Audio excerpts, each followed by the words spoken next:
Cambridge Ielts 9 by University of Cambridge ESOL Examinations, published by Cambridge University Press.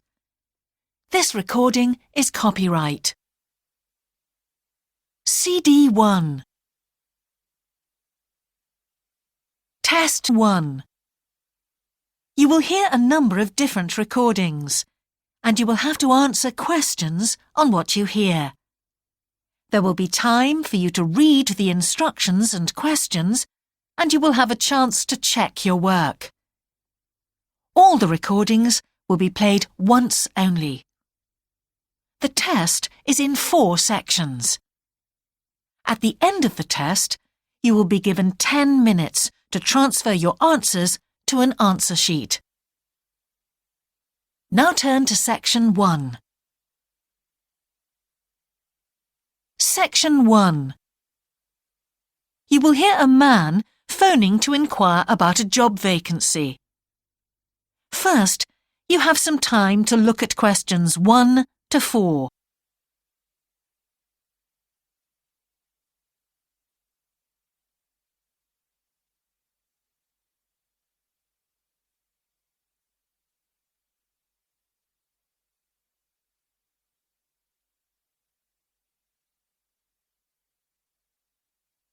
You will see that there is an example that has been done for you. On this occasion only, the conversation relating to this will be played first.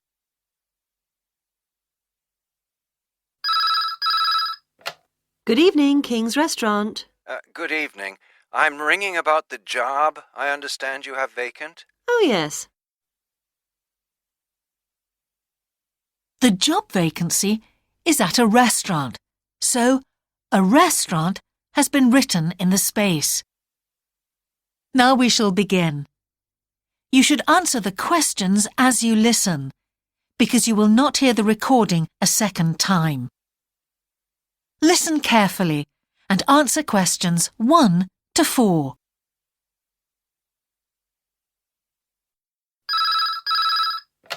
Good evening, King's Restaurant. Good evening. I'm ringing about the job I understand you have vacant. Oh, yes. I'd like to find out a few more details, if I may.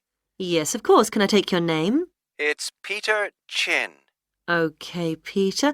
Well, if you want to ask about the job, and then if we're both still interested, we could arrange for you to come for an interview. Great, thanks. I'm afraid I missed the advert for the job, but heard about it from a friend. That's no problem at all. What would you like to know? Well, what sort of work is it? Washing up? It's answering the phone. Oh, right, fine. And not waiting at table. That'd be good. And how many nights a week would it be? Well, we're really only busy at the weekend. So 2 nights? 3, actually, so it would work out at 12 hours a week. That'd be fine. It wouldn't interfere with my studies. Are you at the university? Yes, first-year physics student. Oh, right. And because I'm not an EU national, would I need a work permit? Yes, you would. Just get your tutor to sign it. That wouldn't be a problem if I were to get the job. Where exactly is the restaurant? Well, we have 2 branches. The one we're recruiting for is in Hillsdon Road. I don't know that. How do you spell it, please? It's HILLSDUNNE Road. Got that. Thanks. Is it near a bus stop? Yes, the nearest one would probably be just beside the library. Oh, yes, I know it. That'd be fine for me. And could I ask about the pay? We're offering £4.45 an hour. That's very good. My last job was £3.95 an hour. Before you hear the rest of the conversation, you have some time to look at questions 5 to 10.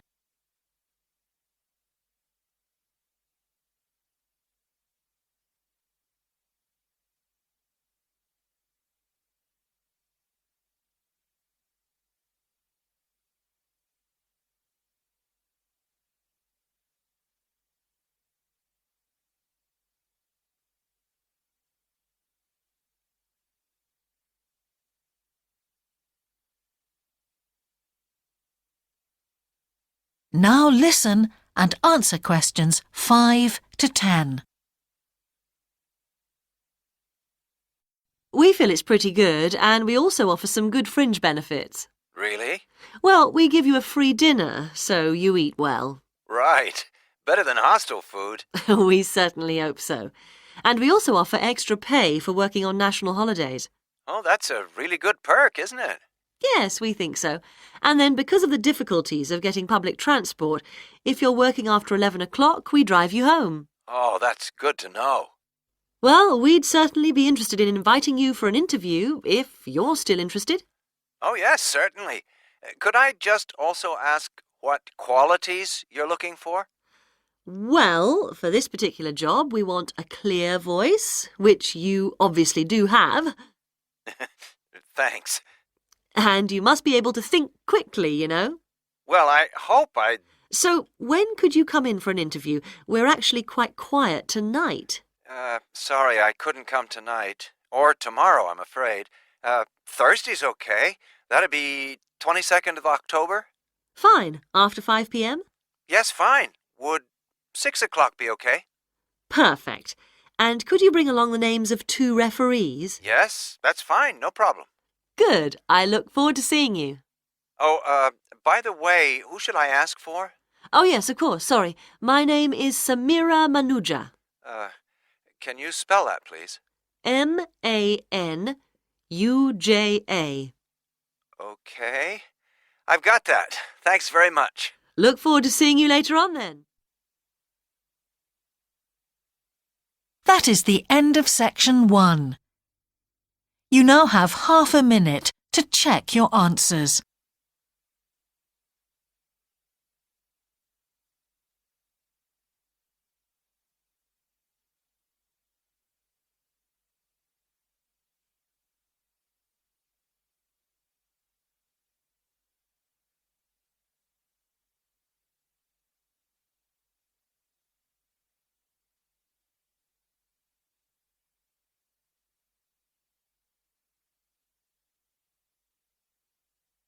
Now turn to section 2.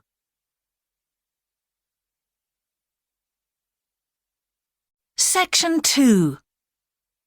You will hear part of a radio programme about the opening of a new local sports shop. First, you have some time to look at questions 11 to 16.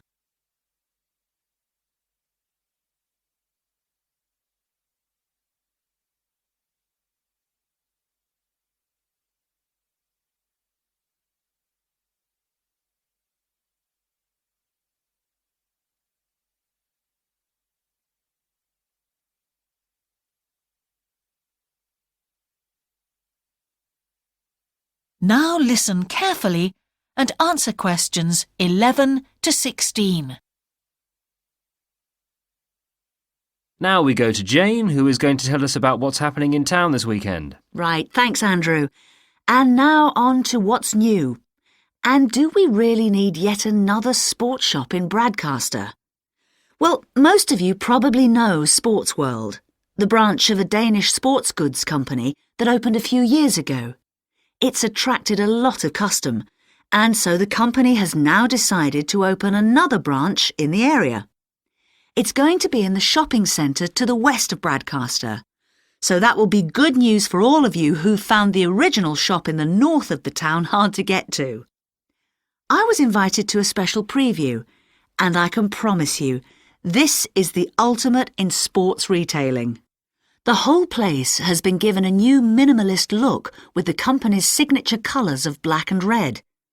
The first 3 floors have a huge range of sports clothing as well as equipment. And on the top floor, there's a cafe and a book and DVD section. You'll find all the well-known names, as well as some less well-known ones.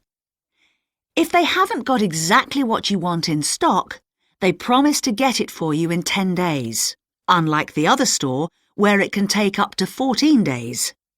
They cover all the major sports, including football, tennis and swimming. But they particularly focus on running, and they claim to have the widest range of equipment in the country. As well as that, a whole section of the third floor is devoted to sports bags, including the latest designs from the States. If you can't find what you want here, it doesn't exist. Before you hear the rest of the programme, you have some time to look at questions 17 to 20.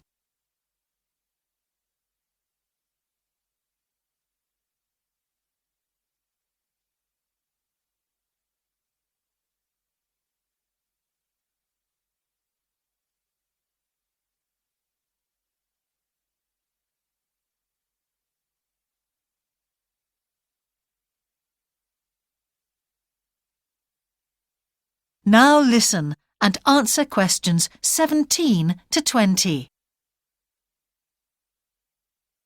The shop will be open from 9 a.m. this Saturday, and if you go along to the opening, then you'll have the chance to meet the national 400 metres running champion Paul King, who's coming along to open the shop. And he will be staying around until about midday to chat to any fans who want to meet him and sign autographs. Then there will be a whole range of special attractions all weekend.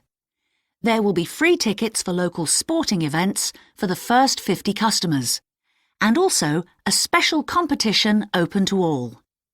Just answer 15 out of 20 sports questions correctly to win a signed copy of Paul King's DVD, Spring Tips, while the first person to get all the questions correct gets a year's free membership of the Bradcaster Gym. All entrants will receive a special sports calendar with details of all Bradcaster fixtures in the coming year. One of the special opening offers is a fitness test, a complete review of your cardiac fitness and muscle tone, actually done in the shop by qualified staff. This would normally cost £30, but is available at half price for this month only. There are only a limited number of places available for this, so to make a booking, phone 560 341. In addition, if you open an account, you get lots more special offers, including the chance to try out equipment at special open evenings. That is the end of section 2. You now have half a minute to check your answers.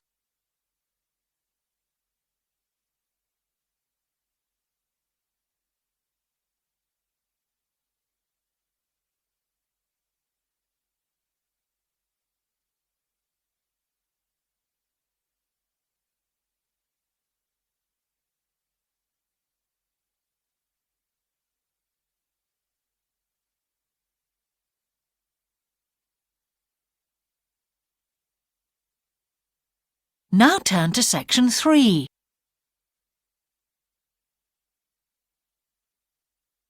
Section 3. Two overseas students called Spiros and Hiroko have just finished the first semester of their university course.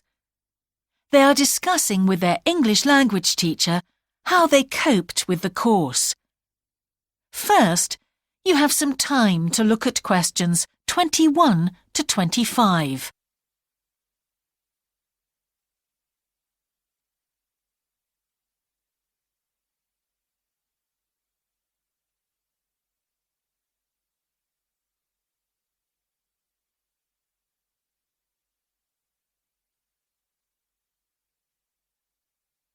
Now listen carefully and answer questions 21 to 25. Before we start, Spiros and Hiroko, thanks for coming in today to talk about your recent study experiences, and congratulations to you both in doing so well in your first semester exams. Thank you. I'd like to discuss with you the value of the English for Academic Purposes course you did here last year before starting your university course. Spiros, if I could start with you, what parts of the program have now proved to be particularly valuable to you? I think that having to do a seminar presentation really helped me. For example, a couple of weeks ago in our marketing subject, when it was my turn to give a presentation, I felt quite confident. Of course, I was still nervous, but because I had done one before, I knew what to expect. Also, I know I was well prepared, and I had practiced my timing. In fact, I think that in relation to some of the other people in my group, I did quite a good job, because my overall style was quite professional. What about you, Hiroko? That's interesting. In my group, I was really surprised by the way the students did their presentations. They just read their notes aloud. Can you believe that? They didn't worry about their presentation style or keeping eye contact with their audience. And I remembered that these things were really stressed to us in the course here. So, how did you approach your presentation, Hiroko? Well, to speak frankly, I read my notes too. At the time, it was a relief to do it this way, but actually when I had finished, I didn't feel any real sense of satisfaction. I didn't feel positive about the experience at all. That's a pity. You know, although I was pleased with my presentation, I am not so pleased with my actual performance right now in the tutorials. During the whole semester, I've not said anything in our tutorial discussions. Not a word. Really, Spiros? Why's that? Do the other students talk too much? It's partly that, but it's mostly because I have had no confidence to speak out. Their style of speaking is so different. It's not the style we were used to during the course. They use so many colloquialisms. They're not very polite, and sometimes there seems to be no order in their discussion. Also, they are very familiar with each other, so because they know each other's habits, they can let each other into the discussion. You're right, Spiros. I've experienced that too.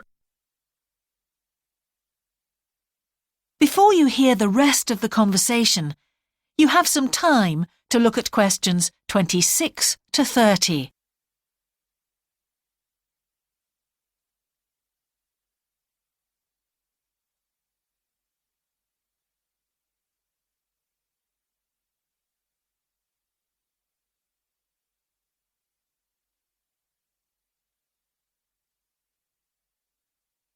Now listen and answer questions 26 to 30.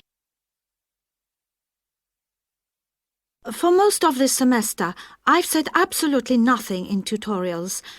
But recently, I've been trying to speak up more, and I just jump in, and I've noticed an interesting thing. I've noticed that if they thought my point was interesting or new, then the next time they actually asked for my opinion. And then it was much easier for me to be part of the discussion. Oh, that's great, Hiroko. I hope that happens for me next semester. I'll have to work hard to find some interesting points. What helped you to find these ideas? I think that one thing that helped me with this was the reading. I've had to do so much reading this semester just to help me make sense of the lectures. At first, I couldn't understand what the lectures were talking about, so I had to turn to the books and journals. Every night I read for hours, using the lists of references that were given, and I made pages of notes. At breakfast, I read and read my notes again. This habit has helped me to follow the ideas in the lectures, and it's also given me some ideas to use in the tutorials. But I did so much reading anyway.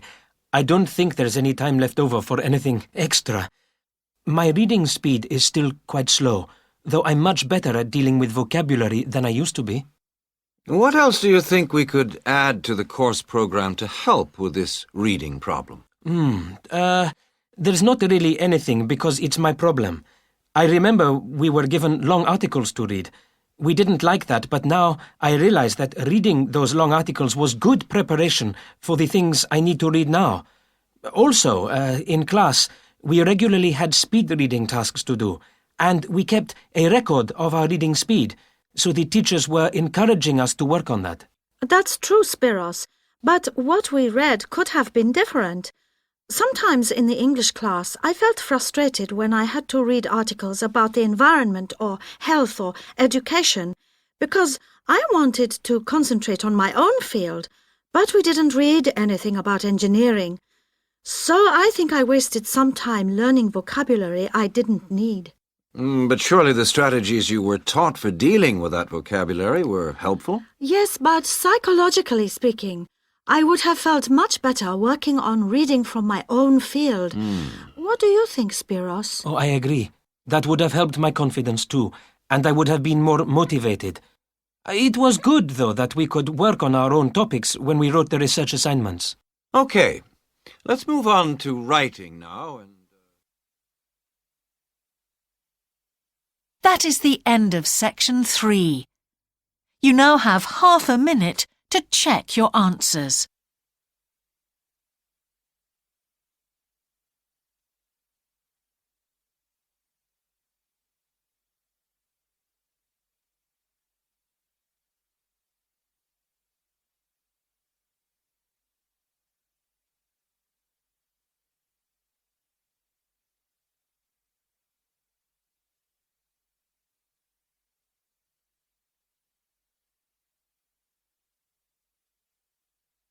Now turn to section 4.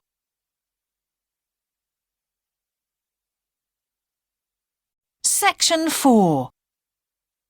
You will hear part of a lecture about a problem related to the behaviour of certain sea creatures. First, you have some time to look at questions 31 to 40.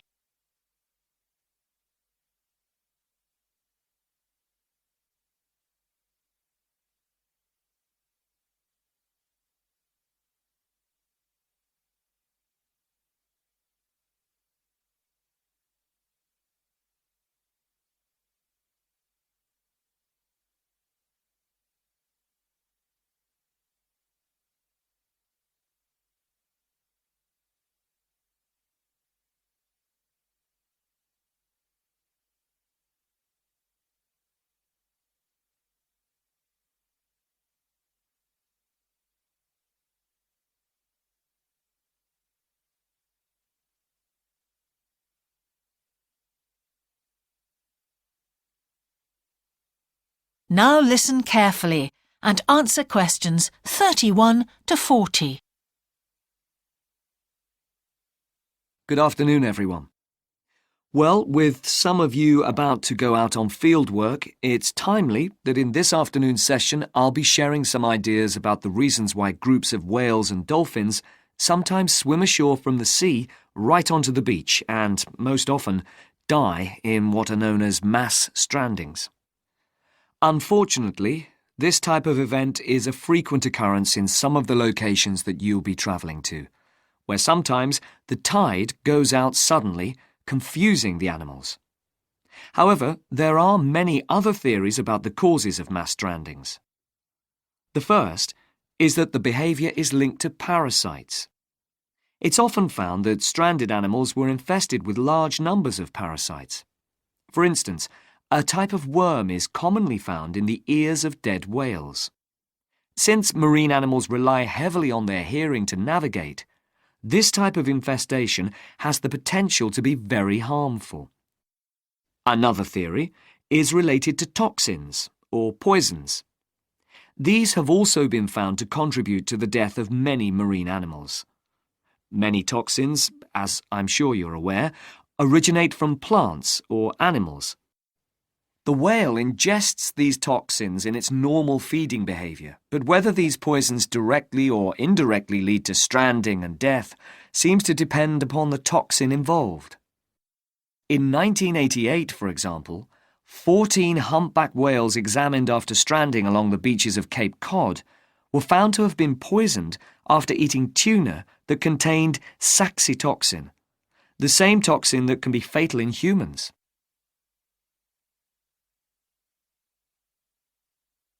Alternatively, it has also been suggested that some animals strand accidentally by following their prey ashore in the confusion of the chase. In 1995, David Thurston monitored pilot whales that beached after following squid ashore. However, this idea does not seem to hold true for the majority of mass strandings because examination of the animal's stomach contents revealed that most had not been feeding as they stranded. There are also some new theories which link strandings to humans. A growing concern is that loud noises in the ocean cause strandings. Noises such as those caused by military exercises are of particular concern and have been pinpointed as the cause of some strandings of late. One of these, a mass stranding of whales in 2000 in the Bahamas, coincided closely with experiments using a new submarine detection system. There were several factors that made this stranding stand out as different from previous strandings. This led researchers to look for a new cause. For one, all the stranded animals were healthy.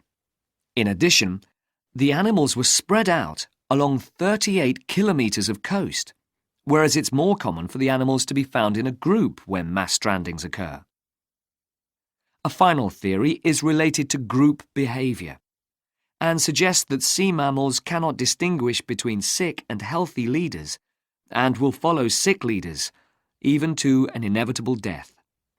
This is a particularly interesting theory, since the whales that are thought to be most social, the toothed whales, are the group that strand the most frequently. The theory is also supported by evidence from a dolphin stranding in 1994. Examination of the dead animals revealed that, apart from the leader, all the others had been healthy at the time of their death. Without one consistent theory, however, it is very hard for us to do anything about this phenomenon except to assist animals where and when we can.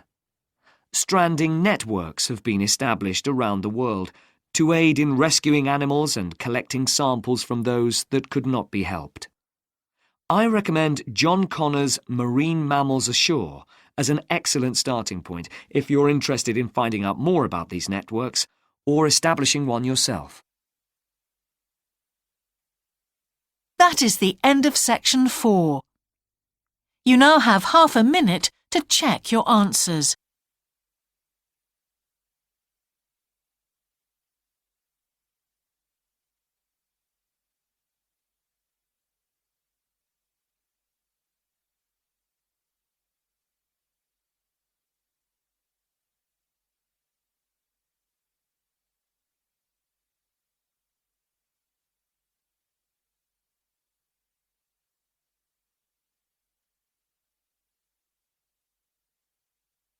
That is the end of the listening test.